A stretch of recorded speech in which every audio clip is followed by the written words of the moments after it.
చదవలేదని వారికి సరైన ప్రోత్సాహం అందిస్తే జాతీయ స్థాయిలో రాణిస్తానని జిల్లా కలెక్టర్ రాజశ్రీ షా తెలిపారు. ఆదివారం స్థానిక ఇందిరా ప్రియదర్శిని స్టేడియంలో ఏర్పాటు చేసిన రాష్ట్ర సబ్ జూనియర్ అథ్లెటిక్స్ పోటీలను ఎంపీ గోడం నగేష్తో కలిసి ప్రారంభించారు. విద్యార్థులు ఓటమికి కుంగిపోకుండా పూర్తి ఆత్మవిశ్వాసంతో ముందుకు సాగాలని పిలుపునిచ్చారు.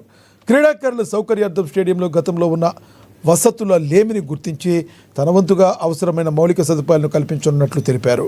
మెరుగైన వసతులు ఉన్నప్పుడే క్రీడాకారులు ఏకాగ్రతతో ప్రాక్టీస్ చేసి పతాకాలు సాధించగలరని ఆయన ఆకాంక్షించారు. ఆదిలాబాద్ జిల్లాలో మన స్టేడియంలో 11th Telangana sub junior athletics championship నిర్వహించడం చాలా సంతోషం. సో చాలా పెద్ద ఎత్తున కాంటింజెంట్ కూడా మళ్ళీ 33 జిల్లా నుంచి ఇందాక చెప్పినట్టు మోర్ దాన్ 1300-1500 అథ్లీట్స్ పీఈటీస్ పీఈడీస్ కూడా మళ్ళీ 33 జిల్లా నుంచి రావడం అంటే ఒక చాలా పెద్ద ఎత్తున ఈ యొక్క మేనేజ్మెంట్ టాస్క్. ఎందుకంటే ఇంతమంది అథ్లీట్స్కి గ్యాదర్ చేసి మళ్ళీ చాలా డిసిప్లిన్ మేనర్లో ఈరోజు అందరూ కూడా మార్చ్ పాస్ కూడా చేయడం జరిగింది. దీంతో పాటు మళ్ళీ ఏవైతే Under 8, Under 10, Under 12, 14 అంటే చిన్న పిల్లల నుంచి మళ్ళీ 20 years పైన పిల్లలు, సో వివిధ ఏజ్ కేటగిరీస్ లో పిల్లలు కూడా రావడం చాలా సంతోషం. ఎందుకంటే దీని ద్వారా మళ్ళీ 33 జిల్లాలో స్పోర్ట్స్ ఏవైతే ప్రాధాన్యత ఉన్నాయో ఆ 33 జిల్లాలో ఇంకా కూడా పెంచడానికి కూడా ఆస్కారం ఉంటుంది. ముఖ్యంగా ఆదిలాబాద్ జిల్లాలో మీ అందరికీ తెలుసు, ఇందాక డివైఎస్ఓ గారు కానీ ట్రైబల్ స్పోర్ట్స్ ఆఫీసర్ కానీ చెప్పినట్టు చాలా నేషనల్ మెడల్స్ కానీ స్టేట్ మెడల్స్ కూడా మన జిల్లాకి రావడం జరిగింది. దీంతో పాటు మన జిల్లాలోనే రెండు కాకుండా 3 స్పోర్ట్స్ స్కూల్ ఉన్నాయి. ఆదిలాబాద్ స్పోర్ట్స్ స్కూల్ కావచ్చు, ఐటీడీఏ స్పోర్ట్స్ స్కూల్ కావచ్చు, ట్రైబల్ స్పోర్ట్స్ స్కూల్ మళ్ళీ జాతరలా కూడా కావచ్చు.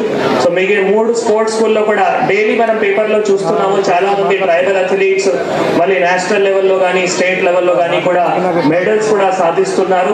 అవి ఆర్చరీ కావచ్చు, జూడో కావచ్చు, కబడ్డీ కావచ్చు, హాకీ కావచ్చు. ఈ రోజే పేపర్లో చూసాము బరంపూర్ స్కూల్, మరి బరంపూర్ స్కూల్లో ఉన్న ఇద్దరు అథ్లీట్స్ కూడా ఈరోజు గచ్చిబౌలి స్టేడియంలో మళ్ళీ అక్కడ నేషనల్స్ కోసం కూడా అక్కడ మళ్ళీ వాళ్ళ సెలెక్షన్ కి వెళ్ళడం జరిగింది. సో అన్ని రకాల స్పోర్ట్స్ సంబంధించిన మన జిల్లాలో చాలా టాలెంట్ ఉంది. కాబట్టి ఇందాక కొన్ని కోరికలు కూడా మాకు చెప్పడం జరిగింది.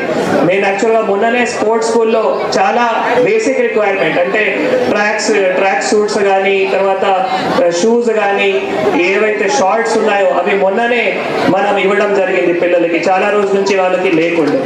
దీంతో పాటు మళ్ళీ మొన్న మాకు ఇక్కడ హాకీ ఫీల్డ్ లో ఒక చేంజింగ్ రూమ్ కూడా అడిగినారు. అప్పుడు గోవర్ధన్ గారు తర్వాత ట్రైబల్ స్పోర్ట్స్ ఆఫీసర్ గారు కూడా ఇక్కడ హాకీలో కూడా చాలా మంది ఇక్కడ మళ్ళీ ఆడుతున్నారు, చాలా మంచి ఫీల్డ్ కూడా ఉన్నాయి కాబట్టి హాకీ చేంజింగ్ రూమ్ కూడా అడిగినారు. దాన్ని కూడా నేను మా ఈపీఆర్ కానీ మిగతా వాళ్ళకి ఎస్టిమేట్స్ చేసి శాంక్షన్ చేయడానికి ప్రయత్నం చేస్తాము. దీంతో పాటు లాంగ్ జంప్ పిట్ కూడా, సో యాక్చువల్గా మొన్న నేను మళ్ళీ అప్పుడు లాంగ్ జంప్ పిట్ ఇక్కడ ఉంది నేను అనుకున్నాము, కానీ లేకుంటే ఇప్పుడు చెప్పడం జరుగుతుంది. సో అవి కూడా మళ్ళీ ఏదో విధంగా ఎక్కడో గ్రాంట్ నుంచి శాంక్షన్ చేయడానికి కూడా ప్రయత్నం చేస్తాము తెలియజేయడం జరుగుతుంది. ముఖ్యంగా ఇవన్నీ ఫెసిలిటీస్ ద్వారా పిల్లల మధ్యలో ఇంకా కూడా మంచి ఫెసిలిటీస్ ఉండి వారు నేషనల్ మెడల్స్ కానీ స్టేట్ మెడల్స్ కానీ సాధించడానికి వారికి వెసులుబాటు ఉంటుంది. కాబట్టి ఇటువంటి